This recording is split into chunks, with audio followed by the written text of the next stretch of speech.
По обяд в Беброво е тихо, по улиците няма никой, а изоставените и полусъборени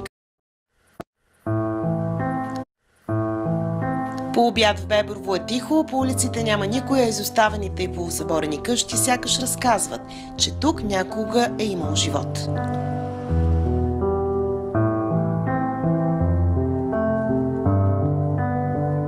По пътя срещаме Стефан Димитров. Всички в района му казвали началника, защото дълги години бил двигател на обществения живот в Беброво. Заедно отиваме до бившото ТКЗС, което преди 30 години давало хляб на десетки бебровски семейства. Имаше много млади хора. Беброво беше община. Работници работеха предимно в кооперативното стопанство. Имахме мандра, имахме и месокомбинат, цех и дърводелски работилници. Така че много народ имаше в село Беброво. Селото обезледя за падане на земеделието, хората се изселиха в градовете. Това зад мен е първа. Така че много народ имаше в село Беброво. Селото обезледя за падане на земеделието, хората се изселиха в градовете. Това зад мен е първата сграда, построена от трудово-кооперативното земеделско стопанство с обществен труд.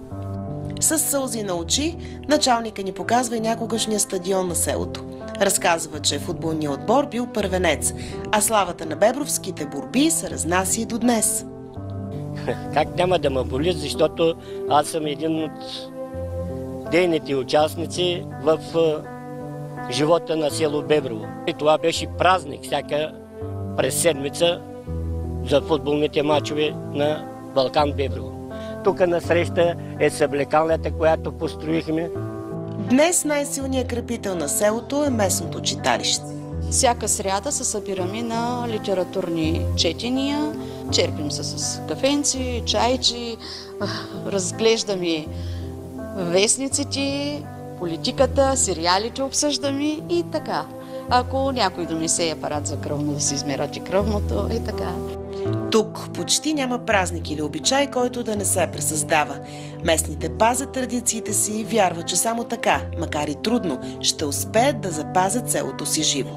Единственото огнище, което все още тлее, според мен, аз вече 25 години съм в читалището, е това читалището, защото всеки, който има нужда от нещо, независимо какво, дали да му се попълни молба, дали да му се напише някакъв документ или да му се принтира, да се прекопира, идва тук в читалището.